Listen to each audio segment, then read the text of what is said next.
International Relations and Economic Development will now come to order. Clerk, will call the roll. Button, Here. Ordaz, Baumgartner. Here.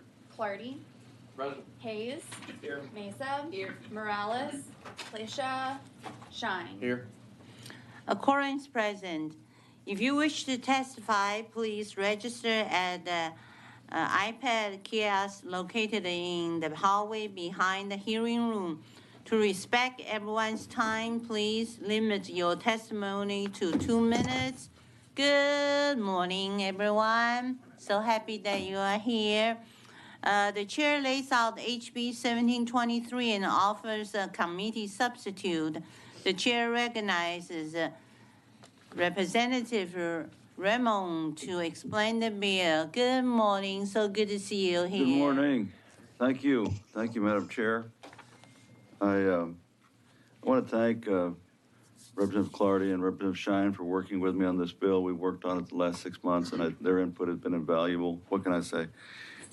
Members, Texas is home to over 3 million small businesses who employ nearly 5 million people. Small businesses are the backbone of the Texas economy, comprising more than 45% of the private sector. These include our favorite restaurants, trusted mechanics, and your local doctor, and nurses, and so on and so forth. But these small businesses are at greater risk of cybersecurity threats, which could severely harm their supply chains and ability to serve Texans. Their ability to protect against such risks are usually due to lack of capital, time, awareness of the threat. This bill addresses this problem in several ways. First, it charges the Department of Information Resources, DIR, to identify the best practices used by small businesses currently. Second, DIR must identify the barriers or challenges for small businesses to purchase or acquire cybersecurity products and services. Third, DIR must consider and estimate the cost of any additional tax incentives to help small businesses acquire the necessary cybersecurity products and services. Fourth, DIR must assess the available resources small businesses need in case they must respond and recover from a cybersecurity incident. Fifth, DIR must assess the impact cybersecurity incidents that have already affected small businesses and the resulting costs. And if possible, identify emerging cybersecurity risks to small businesses resulting from new technologies. Importantly, DIR will utilize existing resources to conduct this study through relevant nonprofit groups and institutions of higher learning. The committee substitute allows for DIR to limit the study to the geographical regions served by such nonprofit entities or universities as to utilize existing information given department capacity, as current information regarding small business cybersecurity is sparse. Finally, committee substitute House Bill 1723 will determine the feasibility of implementing a grant program for small businesses to receive cybersecurity infrastructure funds. Members, this is a pro-commerce bill and a bill that is necessary, I believe, in our evolving economy and future. I'm guessing by now all of you have known a business who's been hit, and increasingly it's an issue, regrettably, that I think we've got to give more attention to, and that's what this bill does. It does it in a way that we can afford, obviously working with universities and nonprofits out there. So with that, be glad to answer any questions and appreciate your attention this wonderful morning. Thank you very much. Let the record reflect Chairwoman Ordaz and Representative Plaza is now here. And go ahead. Well, Representative Raymond, I mean, you've been a mentor to many of us here in the House. I've tried. A question that you always ask is, does smaller government, does this reduce the exposure that the state has? Absolutely. Absolutely. It's a smaller government and trying to minimize crime, cybersecurity crime. Again, I'm guessing by now, I know in Laredo, I've certainly been contacted over the last 4 or 5 years by now by different businesses that have been hit, and it's terrible. It's just horrible. And so we've got to get ahead of it. I know we're all trying, but I think we've got to do a better job of getting ahead of it and trying to help small businesses. As it is, we're trying to help small businesses right now with reference to property tax relief and things like that. But this when you get a an appraisal like this weekend. I was visiting with a small business in Laredo. And at the end of it, by the way, they mentioned, and by the way, we got our appraisals yesterday, and it went from 1.2 million in value, their little business, to 2.5 million in value. And so I said, well, I'm tell you what we passed a couple of days ago. But they are getting hit in so many ways. Well, this is worse. What's going on now, the risk on cybersecurity and cybercrime is worse even than the appraisal district these days. Do you bracket what is defined as a small business? I don't. I'm assuming that, and maybe we need to. I'm not sure it is in here. It's a good question. I leave it up to DIR, of course, to work on that. I guess my assumption is DIR already does, and I'm not sure, but thank you for asking, and I'll find out. Okay, thank you. Thank you.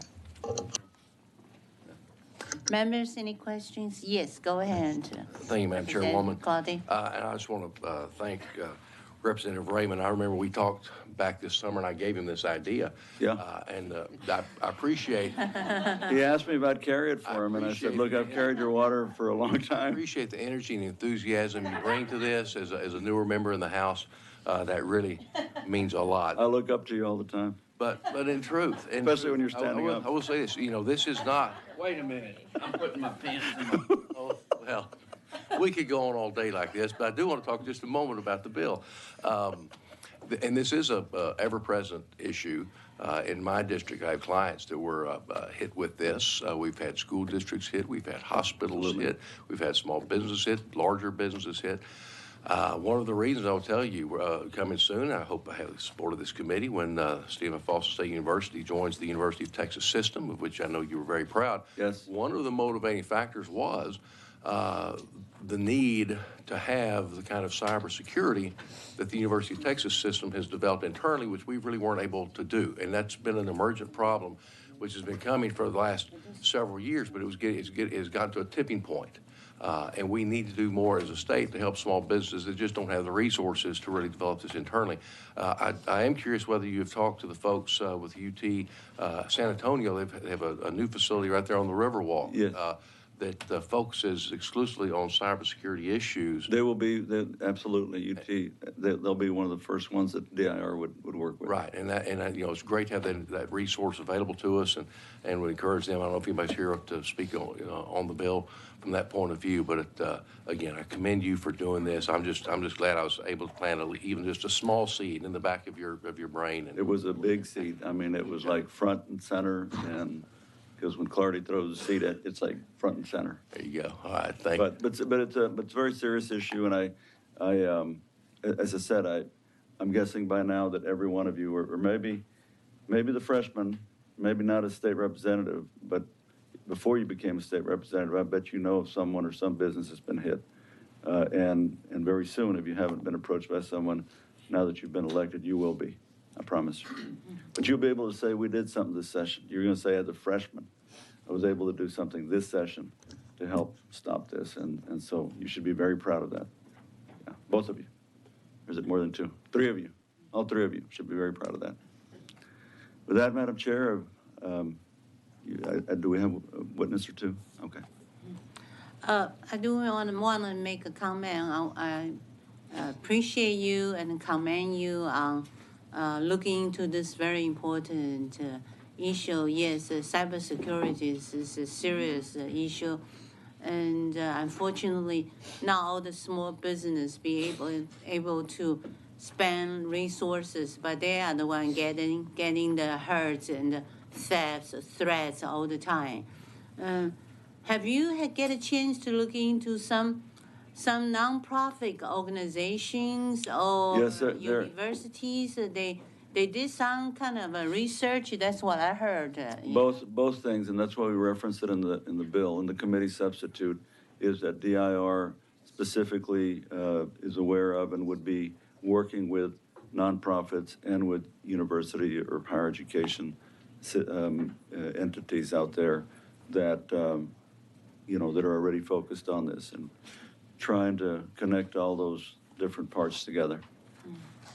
Yes, ma'am. All right. Thank you very much. We'll you. call you back. Thank you. The chair calls Eduardo Contreras. We show you register as Eduardo Contreras, testifying on behalf of Elcon DTS and yourself, and that you are for the bill. Is this correct? Yes, Madam Chair, that is Yeah, correct. please go ahead. Well, good morning, Madam Chair, members of the committee. Thank you for having me. My name is Eduardo Contreras. I am a small business owner here in Austin, Texas. My business delivers IT services, which include cybersecurity services to the small, medium-sized businesses in the state of Texas. And I want to speak specifically on my support for House Bill 1723. This bill will set the foundation to ultimately support small businesses and their need for a better structured approach to protecting their business from cyber threats. As we have already said, data breaches pose a serious threat to small and medium-sized business in several ways, not only because businesses who suffer a cybersecurity breach will potentially lose customers, money, and reputation from the data breach, but they also face potential legal action, not only from their customers, but also from regulatory agencies for failing to protect this information.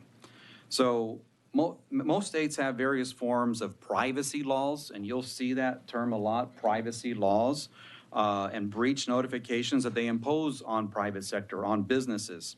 And most small businesses are rarely aware or have very little to no understanding of how to comply with these requirements. So what some states have done is they've started to establish safe harbor laws and economic incentives tailored towards the small business sector to help them create and maintain cybersecurity programs that will comply with industry-recognized security frameworks, ISO 27001, HIPAA, NIST, PCI, all kinds of acronyms. There are states already, there's a precedent. Ohio, Connecticut, and Utah have passed specific legislation for small businesses that provides them guidance and protections to assist them in implementing cybersecurity protections in their businesses. Cybersecurity professionals like myself, we are the first ones to come up and say, yes, it is true. There is no cyber defense that is infallible. Breaches happen even with the most strict, professional, enterprise-grade cybersecurity controls in place. Anybody and everybody is vulnerable. House Bill 1723 is a way for the state of Texas to understand what the threats are for small businesses and assist them with their cybersecurity implementations. I can speak firsthand that small business owners don't know where to start. How much do I invest? Do I buy Cisco or do I buy Ubiquiti? What's the difference? Who knows? So to be able to go in and give a very specific framework, a pathway for a small business to understand, you go with this framework, which is standardized, you choose a solution that fits your budget and your needs for your business, and the reward there can be numerous, right? There can be an economic incentive through tax credits or grants. Representative Raymond has outlined some of the possibilities that his study is going to review. And then also the possibility for the added benefit of, in the event of a data breach, these businesses could potentially benefit from a safe harbor protection from punitive actions in a court of law if there is a data breach of some sort, if they can prove that they have properly implemented one of these cybersecurity frameworks that the state would recognize. So I am for House Bill 1723, and I'm available to answer any questions. Members, is there any questions? Thank you very much. Can I ask one more thing? I do want to say this is very important to me as an advocate for small businesses. I am on the Office of Small Business Assistance Advisory Task Force. You all should have received a copy of this. Yes. On page 8, this is where I outline through our committee the needs from small businesses and our cybersecurity needs, right? So Representative Raymond's House Bill 1723 speaks directly to this. This helps advance this initiative. And then in preparing, I just wanted to see what all bills were out there. And I printed this out from the website. from the DIR about all of Texas legislation this session regarding technology. There's a few pages in here, and every single one talks about agencies. Agencies, agencies, agencies. But there's one, House Bill 1723, that says small business, and that's the only one. So yeah, I do think this is important. I think this is the right step to get us where we need to be as a state to help the small business owners, get the guidance and potentially benefits that they need to be able to protect their businesses. Okay. So, thank you. Thank you very much. Okay. The chair calls Sarah Douglas. We show you registered as Sarah Douglas,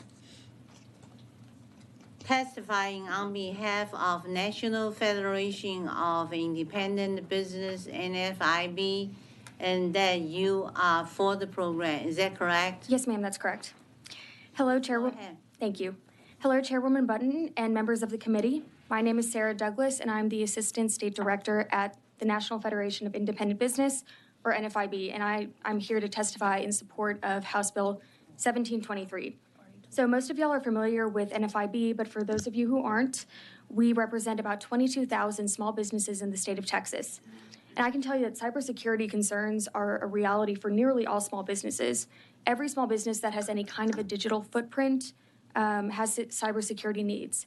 Whether a small business accepts payment via credit card, accepts online orders, or communicates with customers via email, they are vulnerable to being targeted by cyber criminals.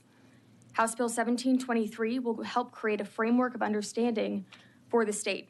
Amongst other things, this study will allow the state to understand cybersecurity threats facing small businesses and what existing barriers are currently preventing small businesses from investing in the robust cybersecurity systems that they need. This groundwork is crucial so that we can continue the discussion on what role the state has in protecting small businesses against cybercrime. And it is just that, it is crime. I want to sincerely thank Representative Raymond for authoring this bill. Small businesses don't always have the resources that big businesses have, so it's a lot harder for them to protect themselves against criminals operating in the shadows who want to do them intentional harm. Any kind of breach, large or small, can have lasting and catastrophic effects on a small business. It can damage the reputation that generations have built up over decades. So on behalf of the thousands of small businesses that I represent, I want to thank you for your consideration of this bill, and I'm happy to answer any questions. Yes, please, Representative Meza. Thank you, Madam Chairman. So what is your understanding of how small business is going to be defined in this bill? Because I look and it's not really defined in there other than just saying small business. SBA definition, the industrial, I forgot my initials for that, but there's one that, small business can be quite large if you define a small business based on it's compared to others in its industry. So a small car manufacturer could be quite big by most of our standards, but it would be small by that particular index. So. Absolutely, that's a great question. So to my understanding, DIR does not currently have its own definition of what a small business constitutes. There are varying approaches on how to define a small business. Some use a revenue standpoint where they say, okay, if your business collects under $50 million in revenue annually, you're small. And then some look at how many employees you have. The Small Business Administration is generally one that's adopted the most and looked to. And there's the Small Business Administration Advocacy Center online will tell you that they consider 500 employees or less to be a small business. So my understanding of this bill is that it would be up to DIR to decide what constitutes a small business. And then in here it says the study can be limited to geographic regions. So there's so many small businesses in Texas, obviously it would be pretty impossible to reach out to everyone. So might be limited to geographic regions. Did you have certain regions in mind that you wanted it to cover? I did not. I believe that's part of the committee substitute. So I actually haven't seen that yet. But my understanding would that be if you took a sample of small businesses and you kind of figured out what are the general trends in an area, as long as that study was thorough enough, it might speak for the whole state, or might speak to the problems across the state. Well, thank you. I'll ask the author and get his take on it too. Great, thank you. Members, any questions? Thank you very much. Thank you. Okay. We do have a resource witness from DIR. If anyone have questions, actually, I have quite a few questions. So, okay. The chair calls Anthony Sauerhoff. We register you, we show you register as Anthony Sauerhoff, testifying on behalf of Department of Information Resources, and that you are on the bill. Is that correct? Yes, ma'am. Oh, excellent. Okay. Members, you have any questions? Otherwise, I have quite a few. Okay. Okay. All right. Yeah. Okay. This cybersecurity is extremely important, and I really once again want to praise Representative Raymond. Yeah, he's behind. Brought this very important issue, and his bill addresses specifically the small business. Actually, my husband, who usually reads all kinds of, very, very important business and technology information while I'm doing my early morning yoga at 5 o'clock, okay? And one thing we have noticed is also the ransomware situations.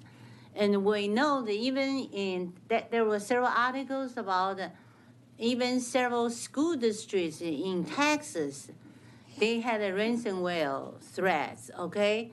But unfortunately, they choose to pay that off because the cost involved to investigate and to fix the system is so high, and they also worry about the information get leak out. The parents worry about the children's private information, that kind of stuff. So they went ahead and paid for the ransomware. And some small business also chose to do that, even some major business, okay?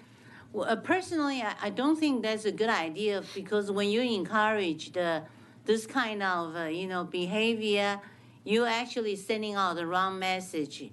And you get more and more this kind of cyber crime going on, okay? As a DIR, I know you probably can only comment on what's going on at the Department of Information Resources for our state, but I want since we don't have an industry expert coming at this time, can you also comment on the overall situation? Because you definitely understand how serious this cybersecurity, cyber theft, ransomware altogether, the situation in Texas. And that's my first question.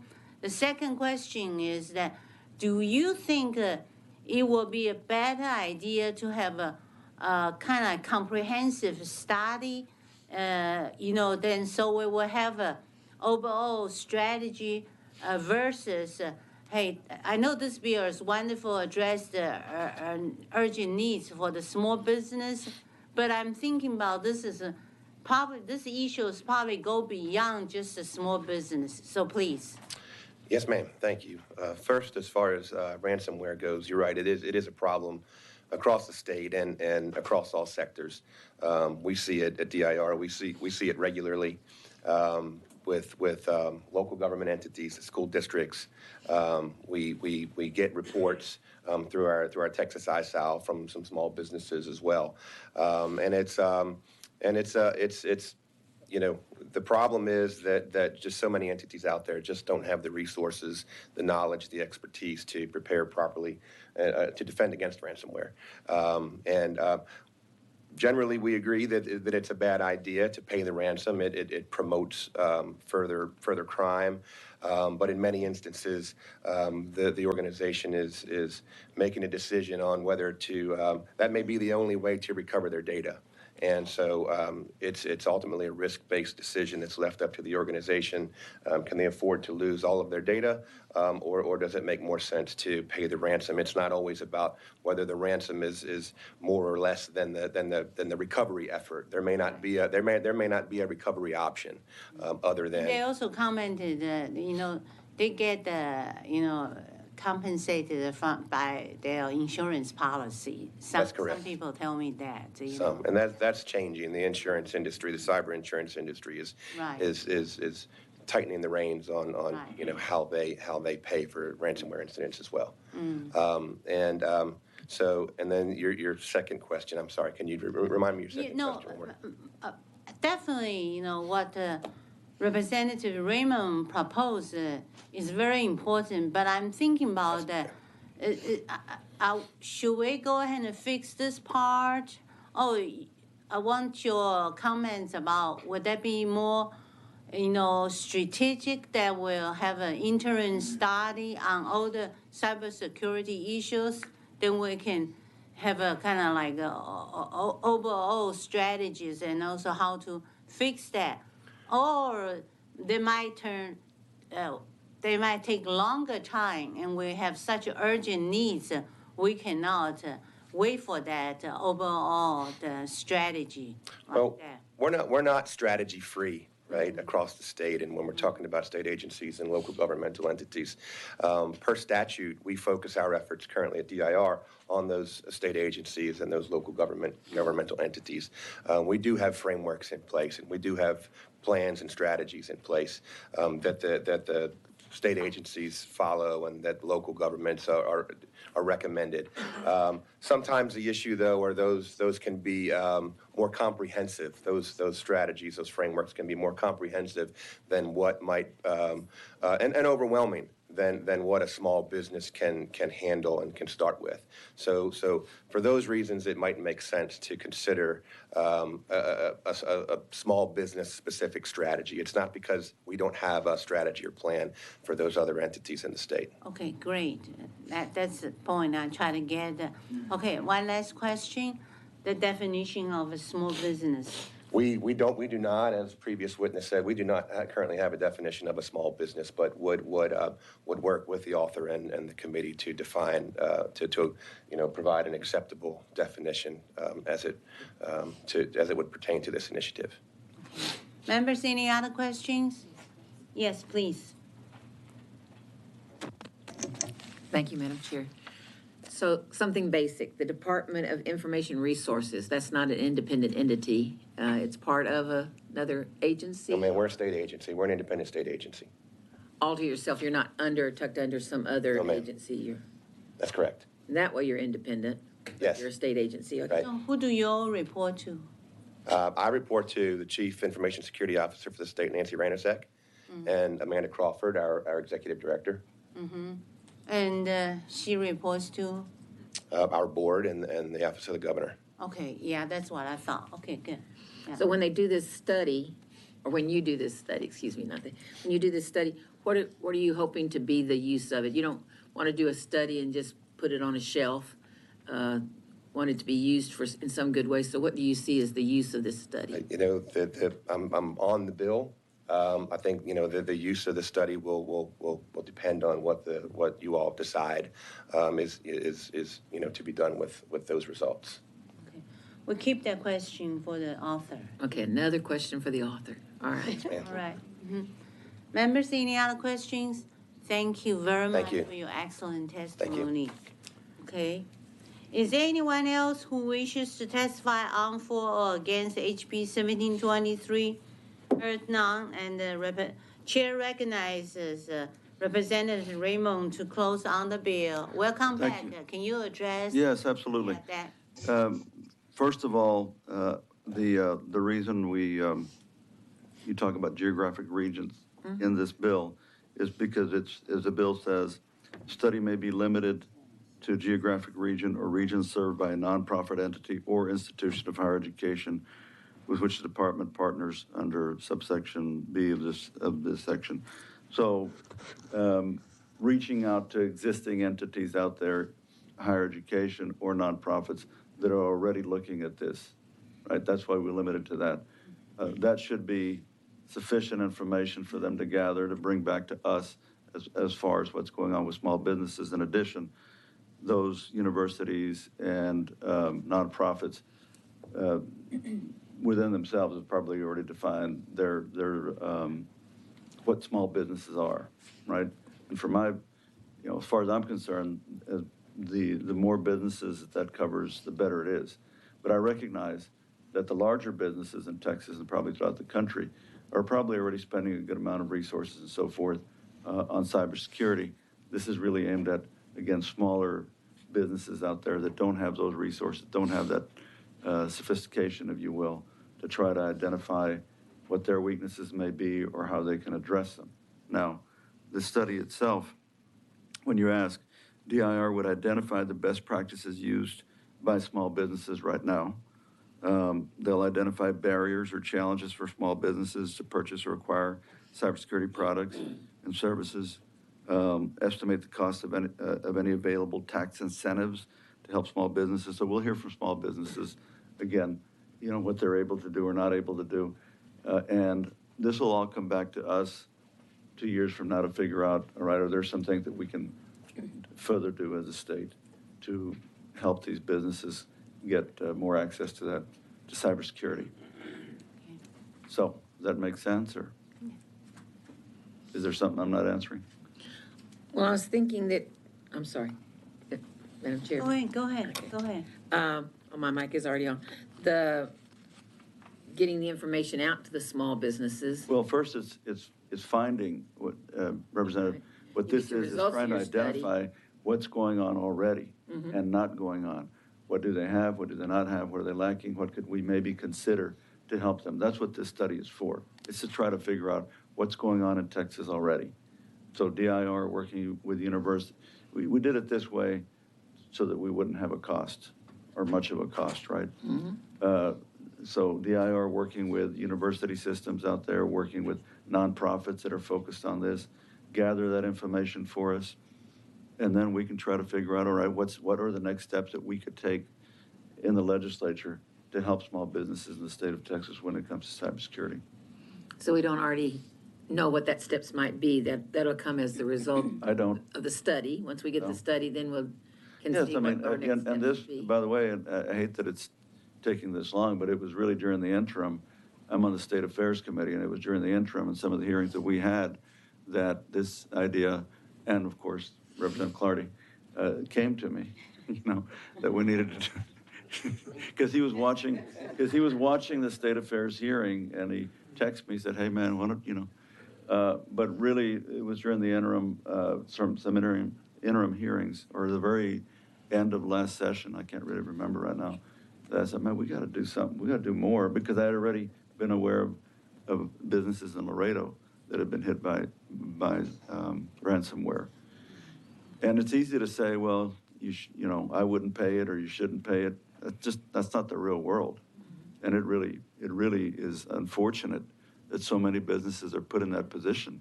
They got no choice. It's really terrible, man. It's crime. It's blackmail. It's if you talk to a small business been hit, it's really bad. But they got no choice almost. But we got to do a better job of helping them figure out how to prevent that from happening in the first place. Okay, thank you. And Madam Vice Chair? Thank you, Chairwoman. Thank you, Representative, for this bill. I think it's an incredibly important bill to help our small businesses. The SBA does define small businesses as 500 and under. And you mentioned a moment ago that we want to help the small businesses that are struggling, that maybe don't have the resources, don't have general counsel to invest, in these types of programs.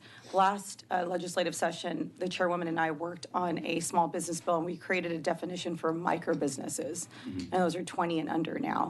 And those also include sole proprietors. So I know you're kind of working through the intent of this bill, but I would hope that you focus on, those small mom and pop shops that need the help, that don't have those resources, and maybe rely on that new definition that's now created under statute in the state of Texas. Well, and we'll encourage DIR to do that. Again, I think what we're doing with this legislation is connecting with higher education, with the private sector, albeit nonprofit private sector, who's already looking into this issue, right?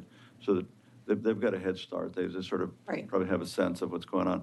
My guess is that, I don't know, but my guess is these guys, these bad actors out there will look at a business and figure out, okay, they're making so much, I'm gonna go after this because they can afford to pay $50,000 or $100,000, dollar ransom, right?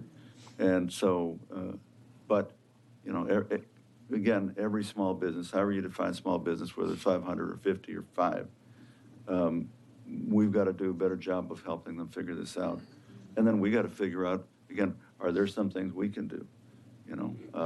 Are there stiffer penalties? Are there tax incentives to help small businesses get the technology that they need to prevent this from happening?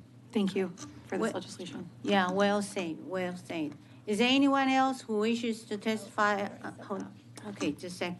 The chair recognizes, okay, hold on now. Members, any questions for representative? Any more questions? Okay. But Madam Chair, I would say one last thing is, members, I hope y'all will support this. I hope we'll move this bill. I think it needs to pass. We're going to pass a lot of big bills this session. We're going to get a lot of headlines. This won't be one that gets a lot of headlines, but it'll be an important one. And,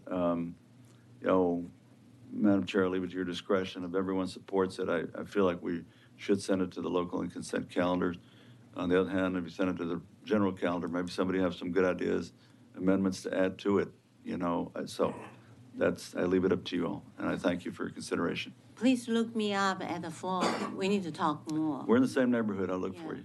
Yes, I really, really like it. Thank Yeah, you. Both of you, Thank okay. The substitute is withdrawn and HB 1723 will be left pending at this time. Okay. The chair lays out HB 2975 and recognize the Chairman Guillen to explain his bill. Thank you, Madam Chair. Members, the Texas Legislature created the Work and Family Policies Clearinghouse within the Texas Workforce Commission in the late 1980s to provide technical assistance and information on dependent care benefits like child care. The clearinghouse's funding mechanism later ended, and as a result, the clearinghouse never formally came together. However, the laws creating the clearinghouse have never been repealed. Although the clearinghouse is defunct, the TWC provides information and resources on work and family policies like child care to employers, employees, and the public through its website and educational events. These resources can be incredibly helpful for Texas businesses, 99% of which are small businesses. Texas small businesses could benefit from the TWC continuing to provide information and resources on work and family policies specifically, but rather than creating a clearinghouse, the TWC can share this information on its existing website to maximize efficiencies. HB 2975 simply replaces references to the non-existent Work and Family Policies Clearinghouse with a simple requirement that TWC share information and resources on its website with employers who are seeking to adopt work and family policies to benefit their workforce. I do have some folks here from the Restaurant Association here to testify, and I can answer any questions if y'all have any. Members, any questions? Thank you very much. The chair calls Kelsey Struffer. We show you registered as Kelsey Struffer testifying on behalf of the Texas Restaurant Association. Then you are for the bill. Is this correct? Yes, ma'am. Please go ahead. Good morning. I'll be brief. We're grateful to Representative Guillen for filing this bill. The idea occurred to us because we work with the Texas Workforce Commission all the time. They're a huge resource to Texas employers and small businesses in particular. It surprises most people to know 9 out of 10 restaurants have less than 50 employees and 7 out of 10 are single unit operators. So by far small businesses. And they increasingly come to us asking for help to find health insurance they can provide, child care benefits they can provide. And it's especially challenging in our industry because we have these small businesses. Many of the workers are part-time, so they maybe don't qualify for some benefits. And so we said, wouldn't it be great to just have another resource, another place people can go to find information, find best practices. The TWC is already doing a ton of this, and so it's really about just kind of consolidating it, putting it in one organized place. Groups like ours can share information with the TWC that they can put online. For example, we've got a Teledoc benefit right now that's available to any restaurant, not just TRA members. $9 a month gets the employee's entire household unlimited mental and healthcare telemedicine for their whole household. So just a place to provide resources like that so that more employers can afford to offer the benefits they want to provide. So with that, happy to answer any questions. Members, any questions? That's an excellent thought. Thank you. Actually, similar to the one we talked about, that the child care, all the resources to get. Yes, thank you for all your work on that issue especially. Thank you very much. All righty. The chair calls Mary York. We show you registered as Mary York, testifying on behalf of Texas Workforce Commission, and you are on the bill. Is this correct? That's correct, Madam Chair. Good to see you again. Good to see you. Members, any questions? All right. All right, thank you. Thank you very much. Is there anyone else who wishes to testify on for or against HB 2975? The chair recognizes Chairman Guillen to close. Thank you, Madam Chair. If there's no further questions, I close. Thank you very much. And HB 2975 will be left pending at this time. Representative Julie Johnson is on her way. Oh, there she is. Okay. Okay. Skip over that one. Okay.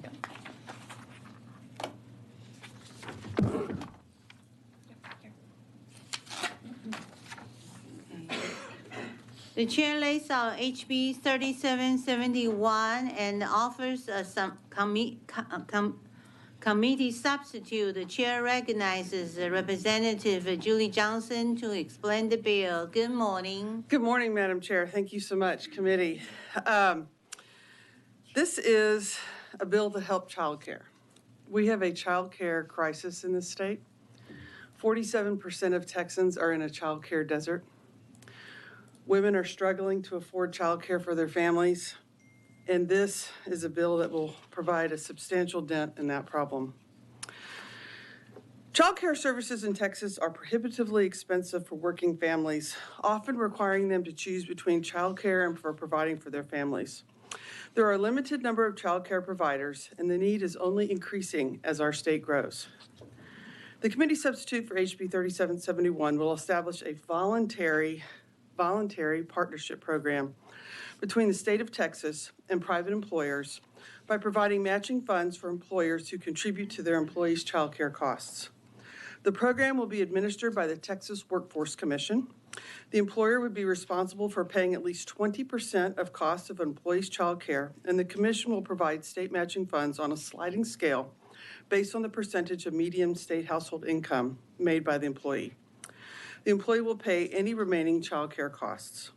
To participate in the program, child care providers must be deemed high-quality programs, which will be defined by the Texas Workforce Commission rule. The bill instructs the commission to create a standardized agreement for use by the employee, employer, and child care provider that outlines the program details for each unique partnership. This would include items such as pay structure, duration of the agreement, etc. It will also create a civil penalty of up to $500 for individuals who falsify information relative to preceding benefits in the program.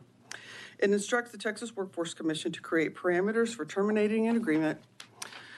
House Bill 3771 instructs the commission to create a program fund, which is funded by money appropriated by the legislature for the funds resulting in the aforementioned civil penalty interest. I did want to let the committee know that this has been funded in Article 9 of the budget already. So the funds have already been appropriated for this program. We just need the corresponding legislation to enact it. The committee substitute incorporates a number of changes from the Workforce Commission to aid implementation and give the commission the time and authority necessary to properly administer the program. Texas is rapidly growing, and we need to be sure that we are providing support for the families and children in our state. This partnership between the Workforce Commission and private employers would be an excellent opportunity to provide much-needed relief from the current issues with child care in our state. I did want to just take a moment to thank the Workforce Commission. They have been incredible partners in collaborating on this legislation. We are really in an existential workforce crisis in this state. Our employers in each one of our districts need employees, and especially the employees that are most impacted by a lack of childcare access. There have been numerous studies on this that talk about it. I was kind of in preparation for this hearing. I was reading this, the Texas childcare workforce is now 12% smaller than it was pre-pandemic. And Texas is leaving $11.4 billion in earnings on the table because we have not solved the childcare crisis in this state.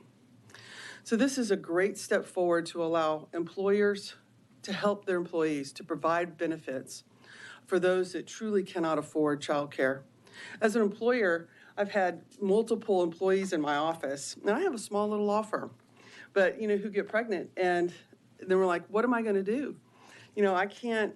The childcare costs can upwards be almost as much as people's salary practically. It's a true crisis that we have in our state. So I really do hope. I want to just thank the chairman for scheduling this for hearing. I think this should be a priority of the Texas legislature this session to help our workforce, help our small businesses in particular, and I hope to have your favorable consideration. I do think we have a couple witnesses, and we have a resource witness here from the Workforce Commission. Definitely. Let me comment on this. The child care, issue is really, really important to me and to our team. And the last session, we passed out several real good child care related bills. And early this session, I also passed out one, And we'll continue to hear more. And you are absolutely right about the urgencies. And it's like I said many times, but I will never tire to say that childcare is not. It's more than a family issue. It's a workforce issue, and it's also the economic development issue. But on the other hand, we gotta make sure that it does not generate a burden for the industry. I'm not talking about the childcare industry. I'm talking about the general business environment. So I thank you very much for bringing this very important bill to our committee. We'll call you back. Yes, thank you, Madam Chair. I totally agree with your comments. Just a second. Anybody? Yes, go ahead. Thank you, Representative. I had got the committee substitute this morning. Can you tell me just briefly what are the main changes between the committee substitute and the original bill? Yes, sir. It really the committee substitute accommodates the changes that the Workforce Commission suggested, and it really gives them some flexibility in the timing of the implementation to craft the appropriate rules for the program so that they have the time to implement it properly. Okay, and then did that make any change to the fiscal note? Do you know? I don't believe the committee made any changes to the fiscal note. I think it really addressed their rulemaking authority and giving them appropriate time. That was the comments that they had a lot of concerns about. Okay. And then as I read it, there's essentially a match program between the state and the employer to assist the employee. Yes, we have $100 million set aside in Article 9 of the budget, not Article 11, okay. but Article 9. So it's actually in the budget to accommodate this program. Okay. The fiscal note I have is like using little numbers like $1.7 million. That's right. $1.1 million. So where'd the $100 million come from? It was just a number we put aside in conjunction with the Workforce Commission to make sure that we had enough to implement the program. This was before the LBB did their fiscal assessment. Okay, thank you so much. Well, I realize that fiscal, notes can be changed because we're committee substitute, and we usually don't get that. And they cannot react that fast. Mm-hmm. But let me try to understand that somewhere I read about that this will be a kind of a mandate for the private industries to participate in that. Maybe that's a misunderstanding. Yes, Please ma'am. It's clarify totally that. voluntary. There's no mandate at all. There's no mandatory requirement that anyone participate. This basically is for employers that in particular have employ more lower income employees to have the opportunity to offer a child care benefit without the employer being able to absorb the 100% of the cost because they're not able to afford it. So this is a matching grant program for employers who choose to participate. And I'll appreciate that if you look me up at Flow to talk to me, because we really want to help, okay. Or yes, ma'am. You can have your office contact our chief clerk. Yes, I'll find you on the floor. Because we want to give you some of the feedback, already got it. Okay, that'd be great. Yeah, thank you very much. Thank you so much. And the chair calls Kathy Carras. We show you registered as Kathy Carras, testifying on behalf of Greater Austin YMCA / Texas State Alliance of YMCAs, and you are for the program. Is that correct? Yes, Madam Chair. You are for the bill. I'm sorry. You are for the bill. Is this correct? Yes, that's correct, Yeah, Madam Chair. please go ahead. Thank you very much, and good morning. So on behalf of the Texas State Alliance of YMCAs, we are collectively the largest child care provider in the state of Texas and nationally. And so I want to thank you and your committee for everything that you do to promote workforce development in this state and for what you've done around child care. And for giving this bill a hearing. So, Madam Chair, we know your passion is workforce development, and as I just heard, child care as well. At the Y, we know that child care is workforce development. Because if parents can't work or find affordable child care, they can't work. And that's why I'm here to urge your support of House Bill 3771. Child care is an essential need, but here's the thing, it's trapped in a broken business model. And part of why we support House Bill 3771 is because it's working to fix the business model itself. So as you already know, during the pandemic, 20% of Texas child care providers closed. Another 20% are saying they're going to close once the relief funding ends. And what we've really dealt with more than anything else is our operating costs have risen 50 to 70%, primarily driven by the inflation and by the rising labor costs. So for example, 1 month of YMCA child care, parents may pay $1,100 today because we're able to support that with the relief funding we've been receiving. But our true expense is closer to $1,600 per child per month. So imagine, if you will, if parents' costs increase $6,000 to $12,000 a year. For some providers, the gap they have is between $500 and $1,000 per month per child. And that's what we're looking at as we begin to approach this fiscal cliff as the funding runs out. So at the YMCA, we don't turn anyone away for inability to pay. In addition to the state subsidies that we might receive, we also raise money through philanthropy. We do everything possible to make sure that every child can be in a child care program. The reality is, even families today who earn $100,000 to $150,000 in their household are struggling to find childcare, and they're struggling to pay for childcare. As the crisis continues to reach prices close to $20,000 to $27,000 a year per child for early education care. So the reality is we need to reinvent the business model. And part of what we like about this bill, once again, is it's working to fix that business model. And we're here to help in any way we can to find solutions around this business model.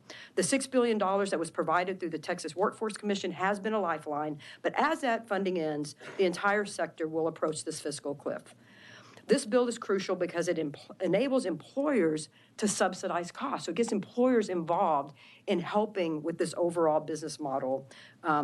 It allows TWC to award that funding, and they have a proven mechanism for that.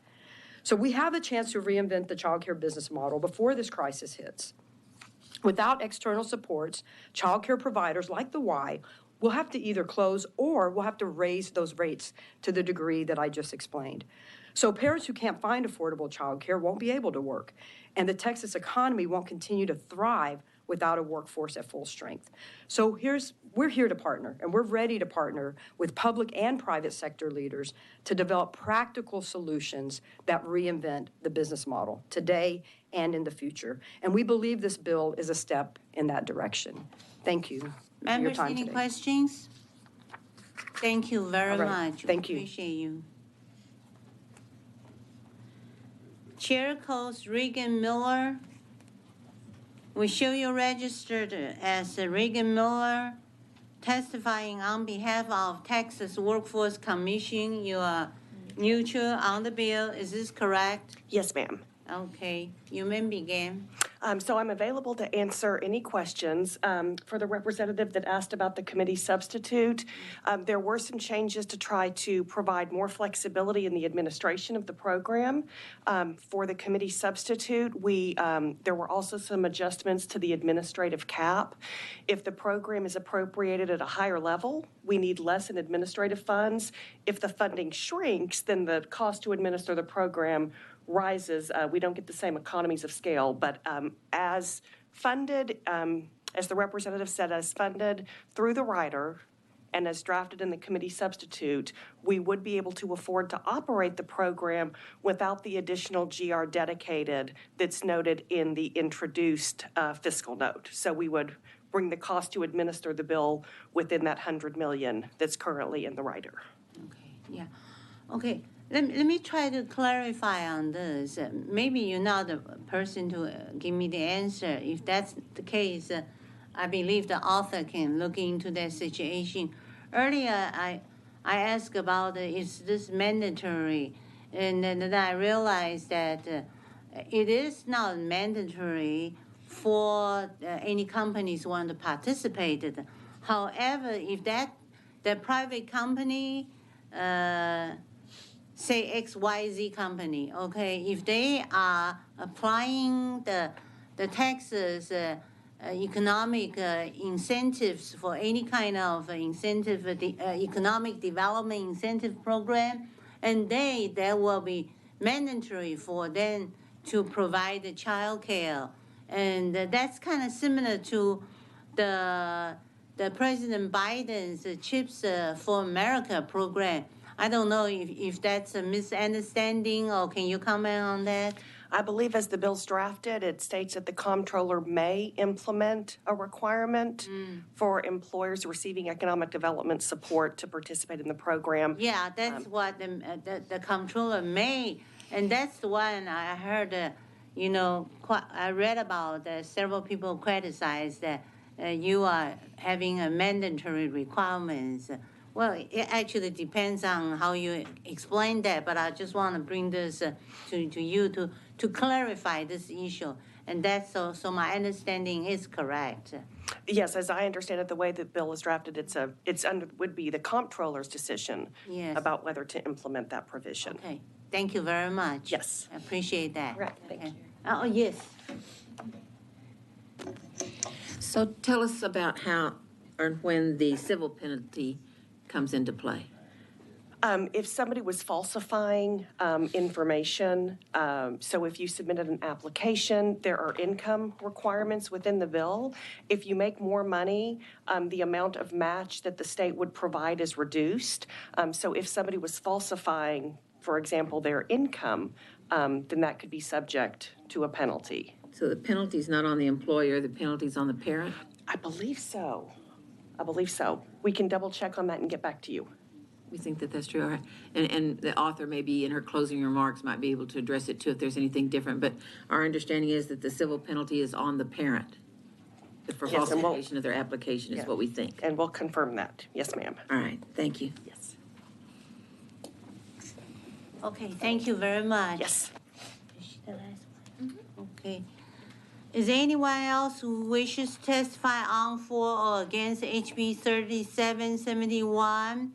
The chair recognizes Representative Johnson to close on the bill. Thank you, Madam Chair, Committee. I hope to have your favorable consideration, and I close. Thank you. The bill substitute is withdrawn, and the HB 3771 will be left pending at this time.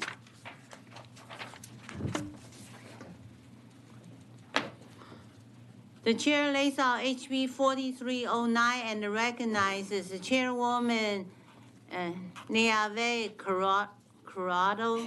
Still learning your married name. I know. Me To too. explain the bill. Thank you, Madam Chair and Vice Chair and members of the committee for the opportunity to bring before you a bill that the chairwoman and I have worked on this issue in particular for multiple sessions, and we've made progress throughout the last few sessions on issues impacting sexual assault and sexual harassment in the workplace. What I'm bringing before you today is a narrowly tailored bill, and I'll talk about what it does in a minute. I just want to give y'all context first about where we are in our state. Right now, sexual assault in Texas, there are on average about 18,000 that occur every year, and these are ones that are reported. Many of them are not reported. Sexual harassment occurs often in the workplace. It occurs at every different industry, and individuals can, particularly when crimes occur, have the ability to work with law enforcement and come forward if they so desire. In certain circumstances, when these things happen in the workplace, an employer can enter into an agreement called an NDA, a non-disclosure agreement, or certain confidentiality agreements with that employee. The problem that we have seen throughout the years is in situations like Harvey Weinstein, who has committed acts multiple times, and I'm not just giving him an example, but we've seen it in the issue of Gretchen Carlson, who was, famous news anchor who went through something similar. And these NDAs bind individuals from being able, they're so restrictive in certain circumstances that the individual who, the survivor, is not able to even work with law enforcement, for example, or an employment EEOC, for example, to tell them what happened, because the language of certain provisions of NDAs are so restrictive that they can't talk about it. So what this legislation is going to do is,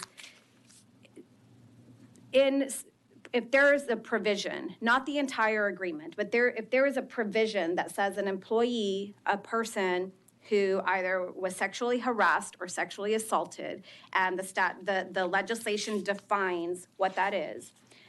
If in those circumstances there is a provision that says that individual cannot notify a local or state law enforcement agency or any state or federal regulatory agency, if it's prohibiting them from disclosing or working or telling that law enforcement agency what happened in those circumstances, then those specific provisions are void.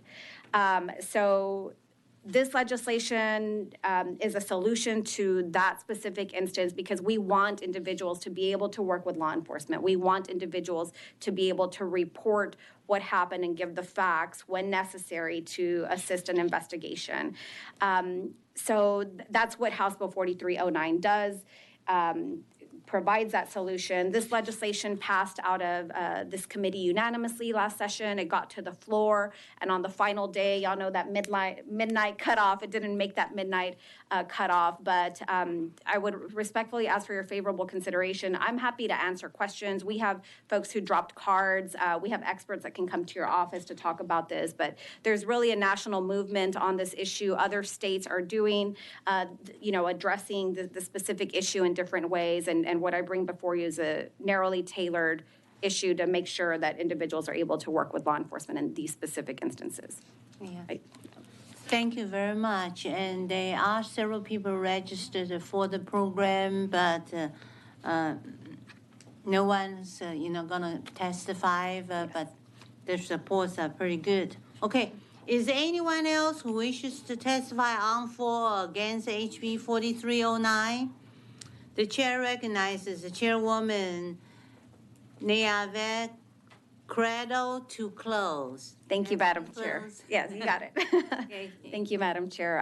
I close. Okay, thank you very much. Okay, thank you. And HB 4309 will be left pending at this time.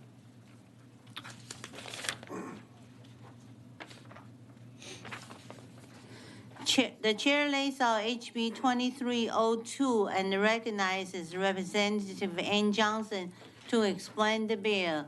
Good morning. Glad Good to morning, see you Chairwoman. here. Good morning. Grateful to be here. Thank you very much for the opportunity to lay out this important legislation with regard to youthful workforce initiatives. I also appreciate very much Representative Shine and Representative Ordaz being on this legislation. There is an issue with 13% of those children between the ages of 16 and 24 are not in school and are not employed. And what this bill seeks to do is have local workforce boards come up with initiatives and incentives to create a workforce opportunity for that population. This will address a significant need, and we appreciate your consideration and do have a witness from Children at Risk to testify on behalf of the bill. Okay, very good. Thank you, and I ask to reserve the right to close. Very good. Members, any questions? Thank you. We'll ask you to come back. The chair calls Mandy Kimball. We show you registered as Mandy Kimball, testifying on behalf of Children at Risk and yourself, and that you are for the bill. Is this correct? Yes, ma'am. Welcome back. Thank you. Good morning. Good morning. Thank you, Madam Chair, for your time, and thank you, Vice Chair Ordaz and Representative Shine and Rep. Johnson for their leadership on this issue. My name's Mandy Kimball with Children at Risk, and I'm testifying in support of House Bill 2302. As mentioned, this bill requires local workforce boards to include a section in their strategic plan focused on youth between 16 and 25 with specific goals, metrics, and performance measures. This requirement will encourage local workforce boards to be more strategic, transparent, improve outcomes, and maximize taxpayer dollars. Opportunity youth are those who are disconnected, and as Rep. Johnson said, nearly 14% of those youth are in Texas, or 14% of those are in Texas, which is about 500,000 students. And rates of opportunity youth are highest in rural areas, yet the majority live in urban areas due to the sheer population and numbers. And these youth want to be connected. They want to be connected to local employers and just need help, and we need to engage them. The local workforce boards are positioned to oversee workforce programs and other services in the area and tasked with the management of the Workforce Innovation Opportunity Act dollars that should be spent on preventing youth from being disconnected or assisting youth in being reconnected to school and work. Children at Risk analyzed the 28 local workforce boards, and we found although every local workforce board has the WIOA dollars that can be better spent to support these youth, only 20 of the 28 have any directives around opportunity youth. And so we ask members to please support and vote out House Bill 2302 so local workforce boards can better connect our youth. Thank you very much. Members, any questions? Yes. Yeah, sorry. Thank you for being here. What stops these local workforce boards from implementing this now? That's a good question. So we've talked with local workforce boards, several of the local workforce boards around, and we've asked that question. We don't necessarily always get a response. I think a lot of it has to do with priorities. There's probably a lot of demands.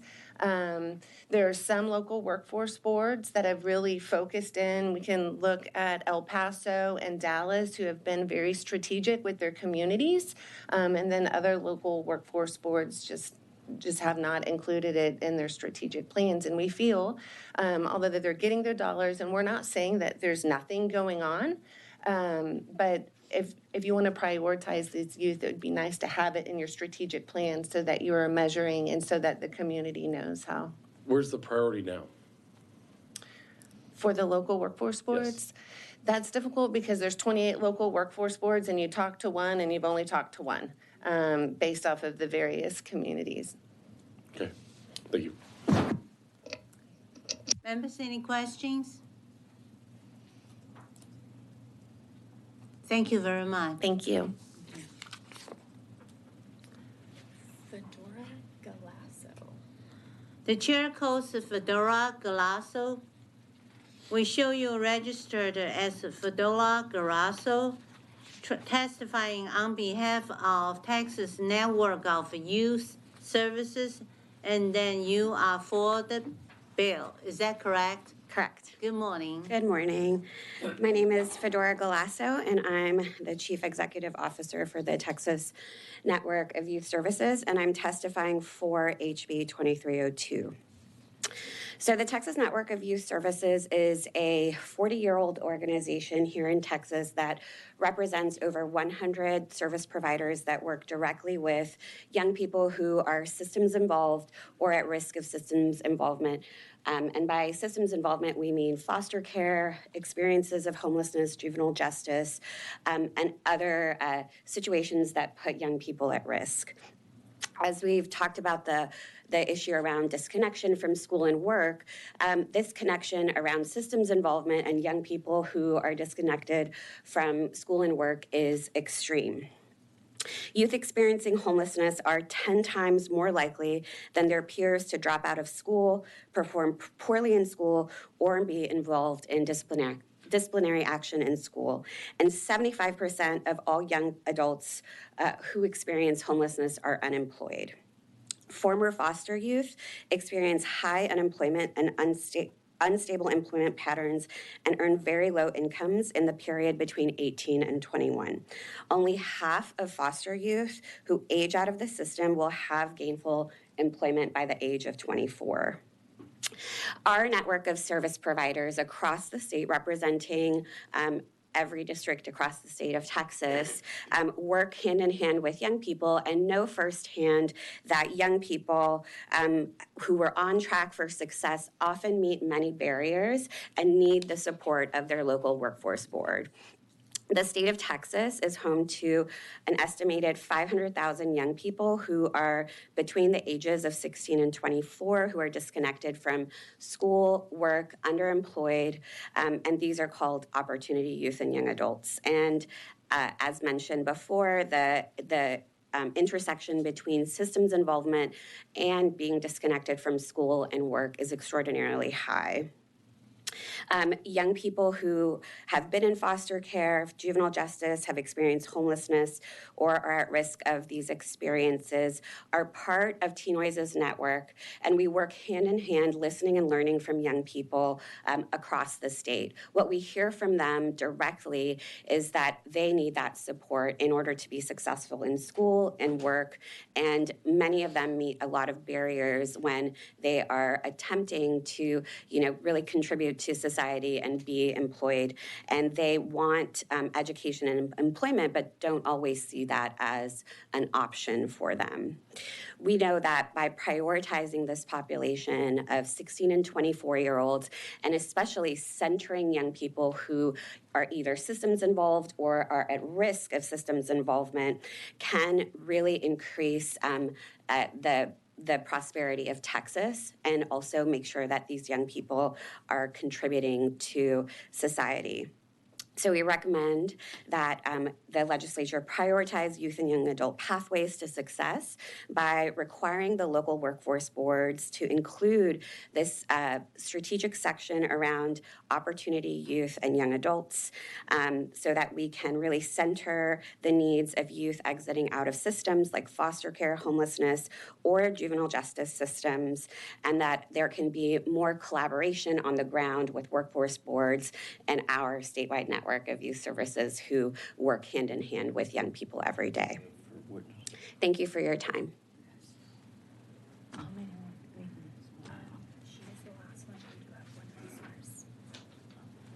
Just one resource. I got one question. Yeah. Thank you, Yeah, Andy. hold on. I gotta say the first. Does anybody else have questions? Yes, go ahead. So you've identified 500,000 young adults from 16 to 24 as being at risk in the scope. How many of them would you say are actually foster care children? Yeah, that's a little bit hard and tricky to identify. We do know that 20% of young people who were previously in foster care will become instantly homeless upon turning 18, and only half of them will have gainful employment by the time they're 24. Okay. The statistics are even lower for actually college completion. Around 3 to 4% of former foster youth actually get a bachelor's degree. About 7% will get an associate's degree. So actually having college completion is extraordinarily difficult. Okay.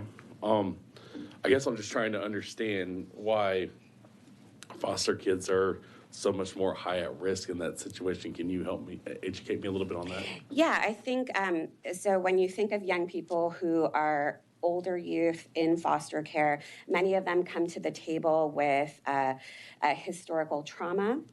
Many of them have higher needs in order to thrive in schools and work. Many schools, instead of having those supports for young people, will often funnel them into juvenile justice or other things like that. And so then we have cyclical we have cycles of young people going from multiple systems. And then for older youth, many of them don't have the supports that other young people have, like an aunt, an uncle, a father, a mother, Sure. who can help them, who can shepherd them through the process of higher education.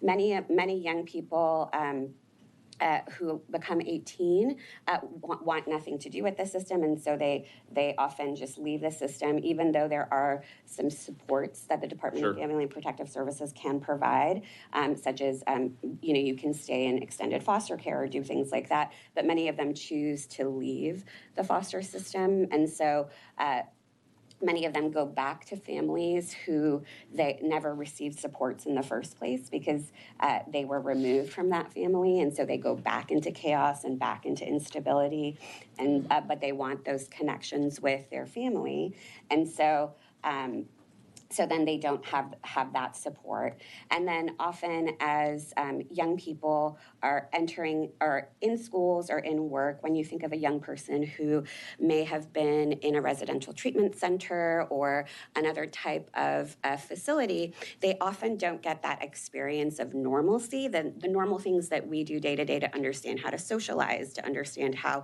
to navigate the world, social media, a computer, and what are some of those soft skills that you need in order to thrive in the workplace. So that's how this program would help 16 to 17-year-olds?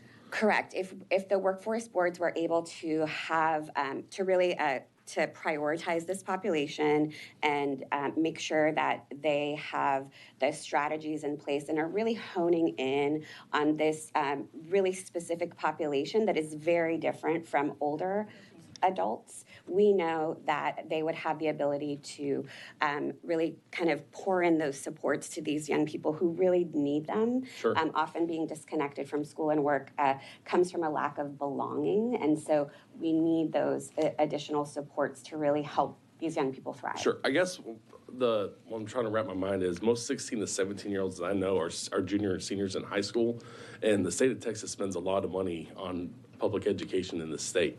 And if 16, 17-year-olds are already going to be out and gone away from that path, which, it happens for whatever reason, how is this program going to rein them in to get them back onto the straight and narrow? How are we going to, what's the objective here to pull them back in? What's that?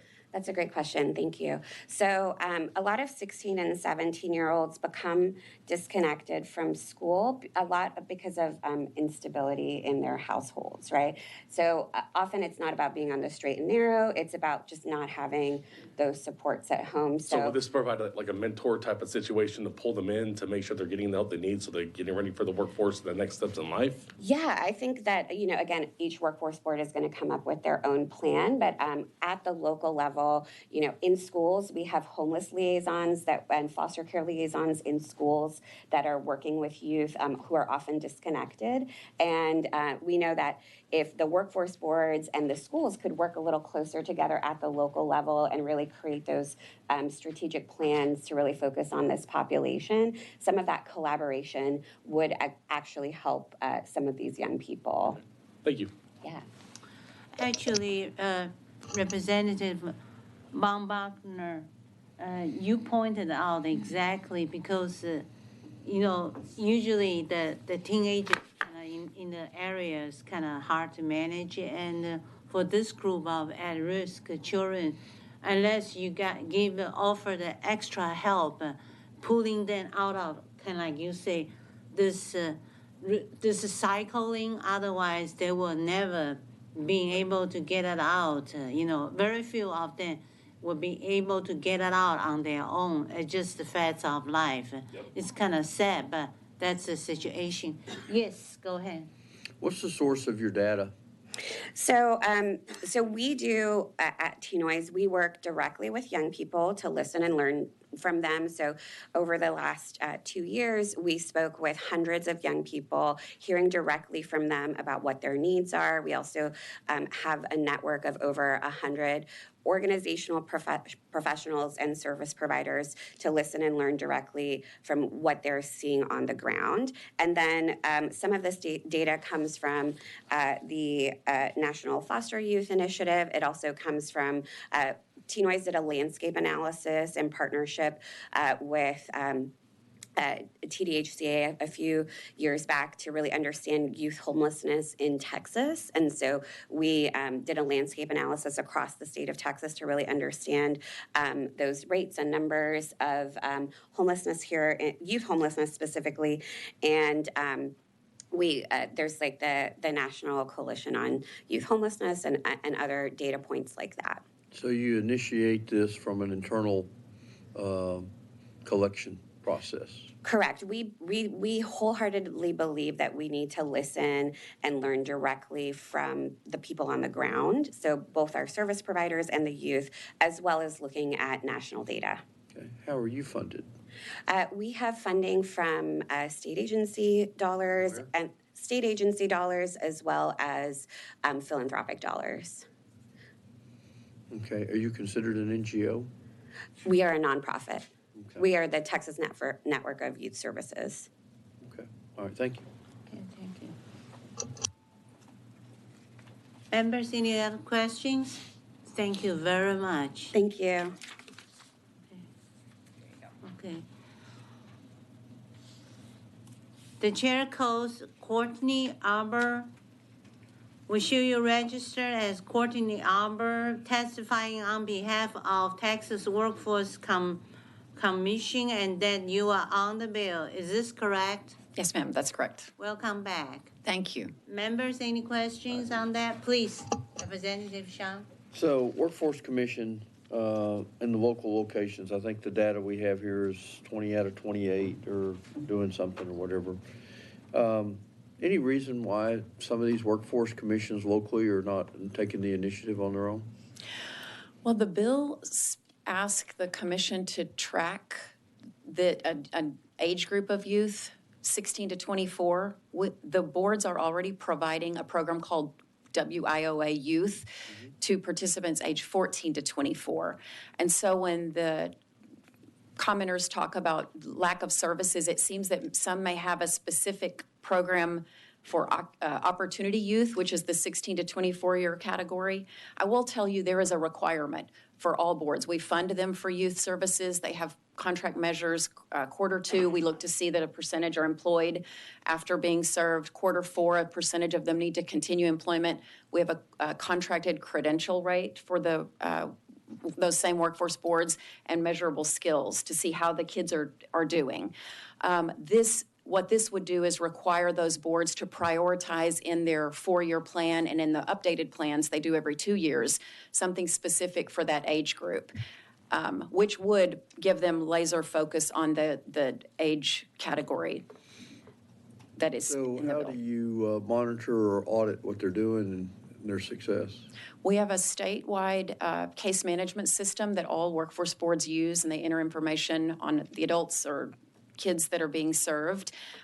We match that up with wage records and the services that they're keying, and then on the back end, we're looking to report up to Department of Labor how we're performing. So it's through a case management system that is statewide and required of those boards. Okay, thank you. So let me confirm. So currently, they do have more or less kind of programs for each agencies. local agencies, but then because, not adequate performance measurement, so they not necessarily put this on top of priority. That's why one of the witnesses shared the story with us. Is they might be too busy, something like that. So that's why the Representative Johnson's bill will give the extra force behind this, so they realize this age group, at-risk kids, need extra hand in order to pull them out of the cycle. Did I say that properly? That is correct. This would require the board and their CEOs to include a review of this in their plan that puts more focus on the population. Okay. Members, any other questions? Okay. Thank you very much. Is there anyone else who wishes to testify on, for, or against HB 2302? The chair recognizes Representative Johnson to close. Thank you so much for the thoughtful questions. And so why does Texas need to do this? We have heard there are groups that are not addressing the issue. We have 13.8% of our population is this at-risk group. National average is 11.5. So we have a greater need in Texas to try to address this population. And just as you mentioned, we want the local folks coming up with a strategic plan, because it may be very different in Houston or Beaumont versus El Paso or Dallas.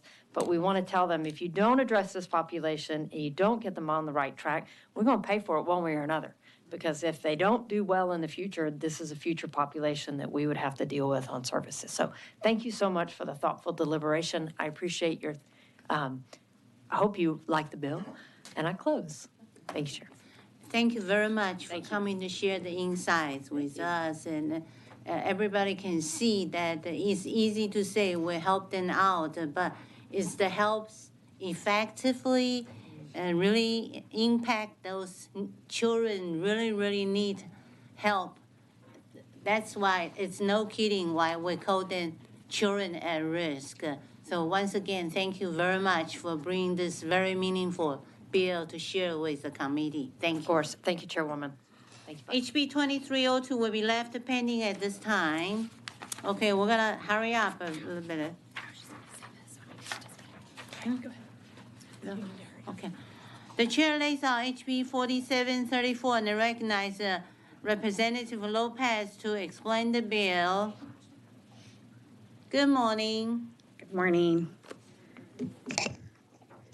Good morning. Thank you very much for your time today, Chair and members. Thank you for allowing me to present this bill to you today. I'm proud to have in my district along the Brownsville Chip Channel a company called Kempo Amphils, which is the foremost offshore shipyard in the Gulf of Mexico.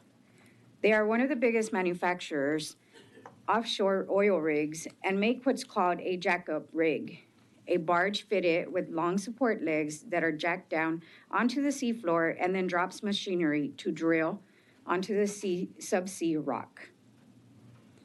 They are now using their expertise to build a $500 million ship that will pound pilings on the floor of the Atlantic off the coast of Virginia, on which will sit offshore wind turbines. At the peak of construction, they will employ 1,000 shipbuilders to build this vessel and scores of indirect jobs. This is just one example of many businesses in Texas which are primed to take advantage of this new industry. Another example is Kiewit Offshore Services Ltd. They are an engineering company supporting oil, gas, and chemical industries. They're building the first U.S.-made offshore wind substation at its Ingleside, Texas facility. This 1,500-ton structure will be shipped across the Gulf and up the Atlantic to a site off Long Island. America's offshore wind industry presents a $109 billion revenue opportunity to businesses in the offshore wind supply chain over the next 10 years, according to a 2021 study. And that is up from $70 billion estimate from a report 2 years prior to that. Recent Bureau of Ocean Energy Management lease auctions in federal waters off 4 states generated almost $5.5 billion in revenue, demonstrating the private sector's commitment to developing this new energy production sector. Additional lease sales are slated for the Gulf of Mexico later this year. Some estimates indicate that offshore wind project development and construction and operations could support up to 83,000 jobs by 2030. Texas's existing expertise supporting the oil and gas industry, our maritime trades, and manufacturing know-how gives it a competitive advantage to compete in this emerging sector. With the right planning and incentives, Texas can expand in-state offshore wind supply chain businesses, attract new entrepreneurs and industry to the state. They can also grow local tax bases and further develop a skilled workforce to fill in demand jobs. And a lot of those taxes go to our schools also. My bill would direct the Texas Economic Development and Tourism Office, in collaboration with the Texas Workforce Commission, to study the state's unique assets, advantages, and needs related to the offshore wind industry, helping Texas to position itself for economic growth and make tailored investments that will benefit communities across Texas. Okay, great. Okay, thank you. Members, any questions? Thank you very much. We'll ask you to come back. I want to remind the people come to testify, please limit your testimony to 2 minutes and not to repeat previous testimony because we need to get to the floor. Yeah, tiny. And the chair calls Zachary Bosher. Yeah, we show you registered as Zachary Bosher, testifying on behalf of the Pew Charitable Trust and that you are for the bill.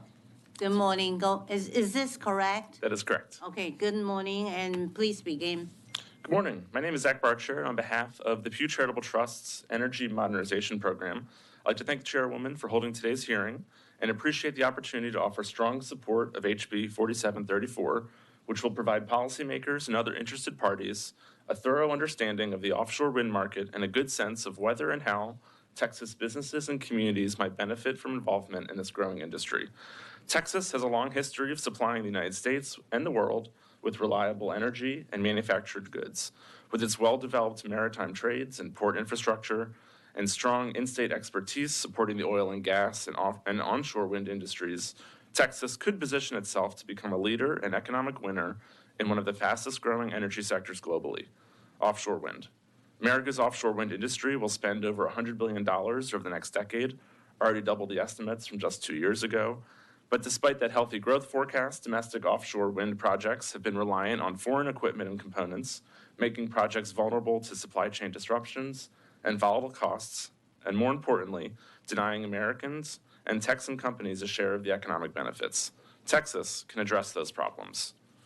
Already, suppliers and manufacturing hubs are stepping into this new industry. Ports, shipyards, engineering, and petrochemical companies all have a stake. Across the state, growth opportunities may also exist in advanced manufacturing and IT sectors as needs for fabrication and systems are realized. By looking closely at this burgeoning industrial supply chain and determining the best entry points for Texas communities, companies, and workers, wherever turbines spin across the United States and the globe, Texas will reap its benefits. HB 4734 will provide policymakers with a comprehensive study and recommendations to attract new businesses and support the expansion of existing industries. This study will help guide investments that will benefit communities statewide. On behalf of Pew, I applaud the work of Representative Lopez and others who are supporting efforts to realize the economic benefits across the entire supply chain supporting offshore wind. Thank you. Members, any questions?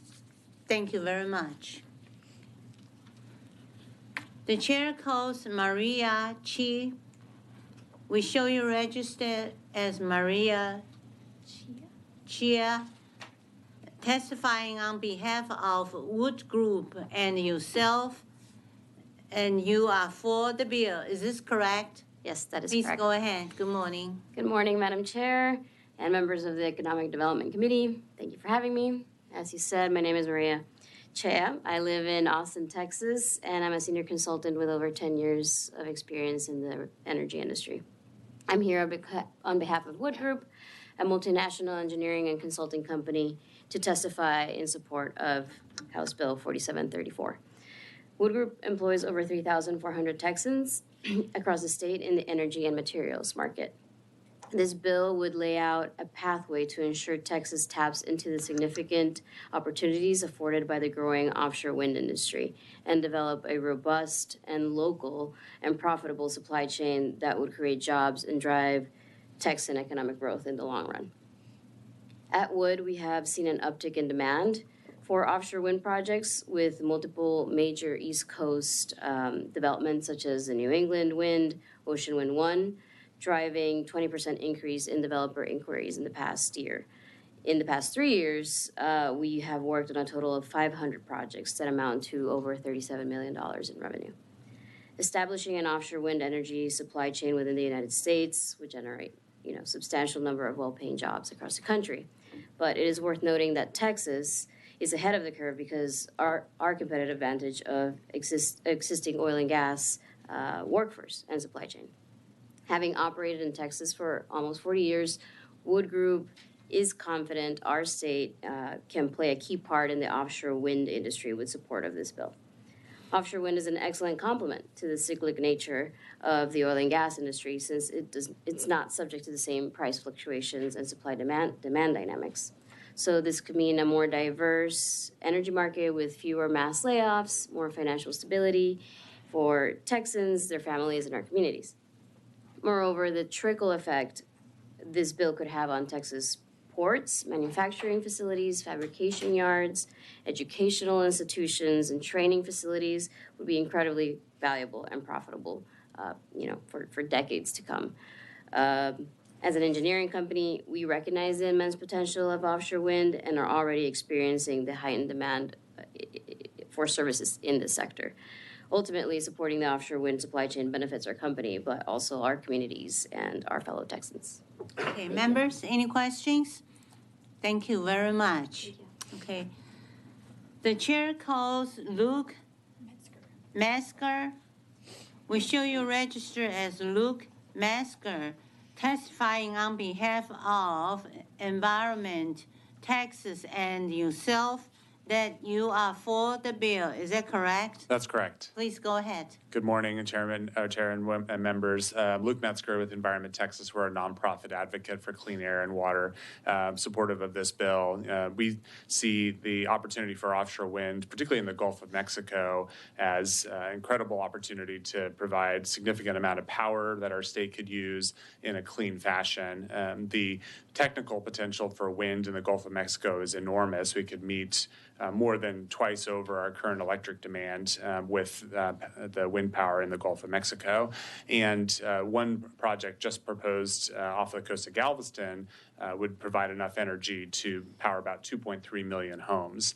But whatever you think about the wind industry or offshore wind industry, the fact is it's coming. It's coming to the United States. It's coming to the Gulf of Mexico. We'll see leasing later this fall. And the question is Texas going to take advantage of this opportunity?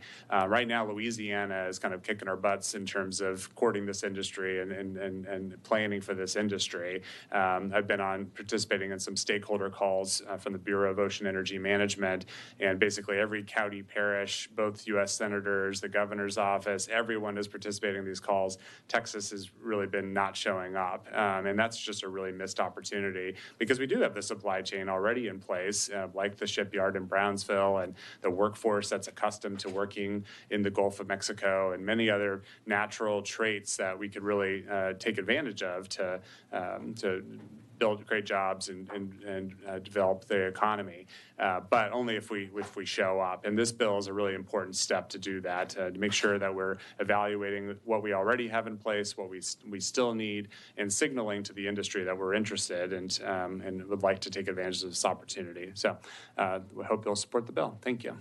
Thank you very much. Members, any questions? Thank you. Thank you. Please, Representative. No, she was here.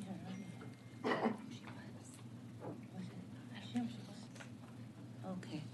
Representative Morales present. Okay. The chair calls Matt Seller. We show you registered as Matt Seller, testify on behalf of Kiewit Energy Group that you are for the bill. Is this correct? Yes, it is. Yeah. Good morning. Please go ahead. Good morning, Madam Chair, committee members. As stated, my name is Matt Sellers, and I'm a business line manager for Kiewit, covering our offshore markets, which also includes the expanding offshore activity in the U.S. For those not familiar with Kiewit, we are one of North America's largest and most respected construction and engineering organizations. Our roots date back to 1884, and we employ over 25,000 staff and skilled craft across North America. We operate across many different markets, including transportation, oil, gas, chemical, power, building, water, and industrial. Within these broad markets, we see many different project opportunities, and offshore wind is one which we see can build upon the existing expertise we have in offshore oil and gas and our power distribution markets. As stated earlier, Kiewit is fortunate enough to be building the U.S.'s first offshore substation at our facility down the road in Ingleside, Texas. On that project, we will employ over 300 people, and we see this market as an opportunity, as mentioned previously, to diversify our work so that we can not just maintain employment, but also grow our company over time here in Texas. Kiewit Offshore Services was established in the early 2000s and has been consistently delivering energy projects to meet America's needs, both in oil and gas and in midstream and petrochemical. Offshore wind is a great opportunity to really expand into new and future energy markets and provide this kind of diversification for our workforce and the families who choose to call Texas home. The work at our facility supports many other Texas businesses and also helps keep energy production within the state of Texas and domestic. I see offshore wind as an industry which both can utilize existing capabilities, but as this House bill will hopefully elaborate, areas for expansion and growth of service industries and keep Texas at the forefront of our energy production. Thank you. Thank you very much. Members, any questions? We appreciate you. Thank you. That's it. Okay. Is there anyone else who wishes to testify on, for, or against HB 4734? Chair recognizes Representative Lopez to close. Thank you, Chairwoman and members, for your consideration. I ask for your support on this bill. Members, any more questions for Representative Lopez? HB 4734 will be left pending at this time. Just stay right there. Okay. Chair lays out HB 4749 and recognizes Representative Lopez to explain the bill. Thank you, Chairwoman. I come before you today to propose House Bill 4749, which seeks to provide financial assistance for the development and improvement of wastewater disposal facilities in South Texas. As we all know, South Texas is prone to flooding due to various factors, including tropical storms, hurricanes, flat terrain, urbanization, and proximity to the Gulf of Mexico. This flooding not only poses a risk to public safety, but also causes damage to local businesses, which are the lifeblood of the economy in the region. Cameron County has been working hard to promote new and expanded businesses and industrial enterprises, as well as affordable housing projects, in order to stimulate economic growth and development. However, the threat of flooding and other natural disasters is deterring businesses from investing in the area. In order to attract more businesses to the region and promote local economic growth, it is essential to invest in the infrastructure necessary to mitigate flooding. The provision of financial assistance to aid and improve wastewater disposal facilities in the region is a crucial step for this. Improved wastewater disposal facilities will help to mitigate flooding, reduce damage to local businesses, and promote economic growth and development in the region. I urge the committee members to support this bill and to help ensure that South Texas has the necessary resources to invest in the infrastructure needed to promote local economic growth and development. Thank you for your time and consideration. Members, any questions for Representative Lopez?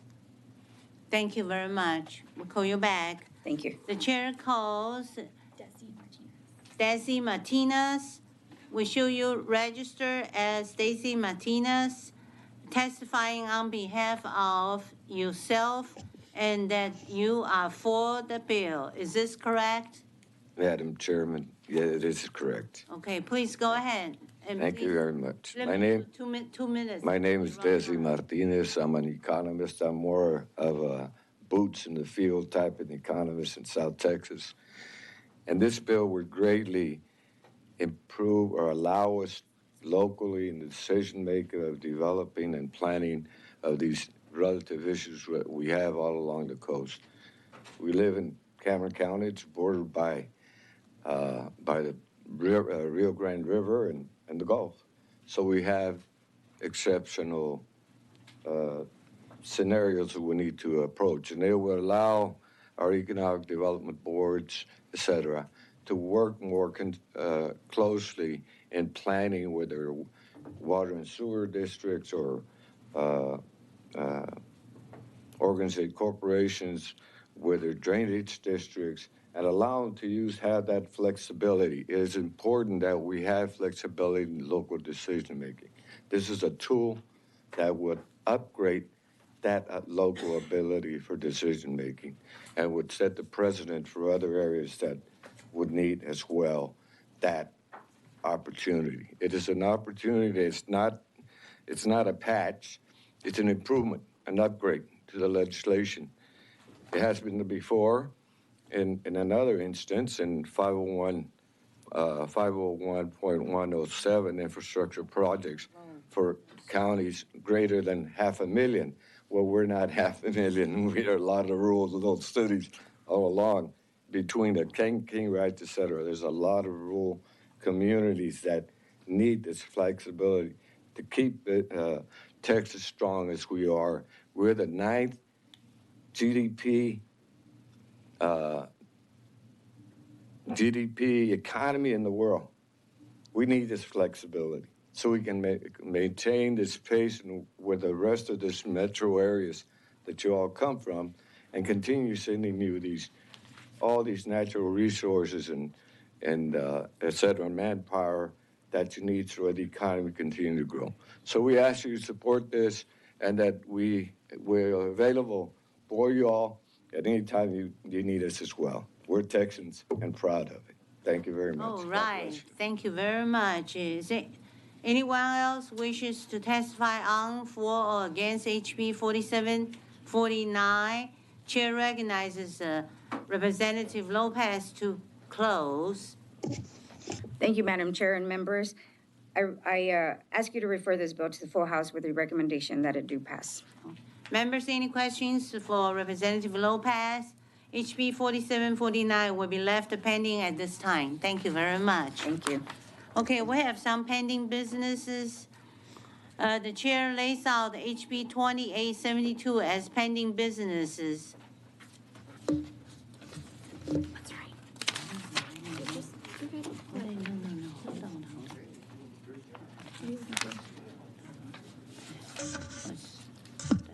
Okay, yes, yeah. Okay, yeah. Members, you remember this bill by Representative Mary Gonzalez relating to a database of employers penalized for failure to pay wages or convicted of certain criminal offenses involving wage theft.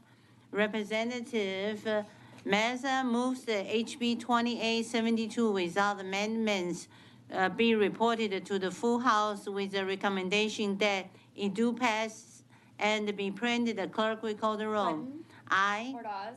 Baumgartner. Clardy. Hayes. Mesa. Morales. Plesa. Shine. There'll be 9 ayes and 0 nays. The motion prevails.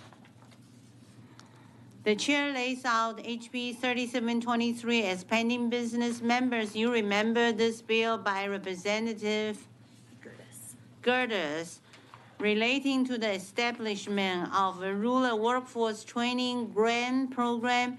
Representative Ordaz moves that HB 3723 without amendments be reported to the full House with the recommendation that it do pass and be printed. The clerk will call the roll. Button. Aye. Ordaz. Baumgartner. Clardy. Hayes. Mesa.